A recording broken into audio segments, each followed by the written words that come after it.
আপনারা জানেন যে প্রবাসে আমাদের বাংলাদেশি ভোটার যারা আছেন তাদের এবারে ইনশাল্লাহ ভোট দেওয়া আমরা নিশ্চিত করতে চাই এবং এবারের মাধ্যমটা হবে পোস্টাল ব্যালট। আমরা অতীতে দেখেছিলাম যে সময়ের অভাবে এই পোস্টাল ব্যালটের প্রভিশন থাকলেও আপনার ভোট সংগ্রহ করা সম্পন্ন করা সম্ভব হয় নাই। এমত অবস্থায় আমরা যে পদ্ধতিগুলো অবলম্বন করতে যাচ্ছি যে প্রবাসীদের কাছে শুধুমাত্র সিম্বল ব্যালট যাবে, সেটাই হবে তাদের পোস্টাল ব্যালট এবং সেই সিম্বল ব্যালটে যতগুলো সিম্বল থাকা দরকার সেই সিম্বলগুলো থাকবে, যাতে করে আমরা এই ট্রাভেল টাইমটা কমাতে পারি।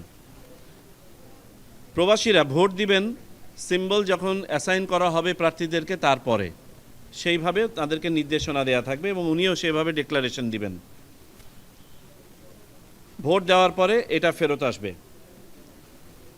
ঢাকাতে সময় সংক্ষিপ্ত করার জন্য একজন করে অ্যাসিস্ট্যান্ট রিটার্নিং অফিসার প্রত্যেক কনস্টিটিউয়েন্সির এখানে এসে পোস্ট অফিসের সাথে নির্বাচন কমিশনের সাথে একসাথে হয়ে এই হস্তান্তর প্রক্রিয়াটা, অর্থাৎ ব্যালট পেপারটা পোস্ট অফিসের কাছে হস্তান্তর করা এবং বাকিটা পার্সোনালাইজেশন করা, অর্থাৎ খামের মধ্যে ভোটারের ঠিকানা লেখা, কোড দেওয়া, ব্যালটকে আপনার প্রবেশ করানো, প্রেরণ, এই কাজগুলো সম্পন্ন করবেন।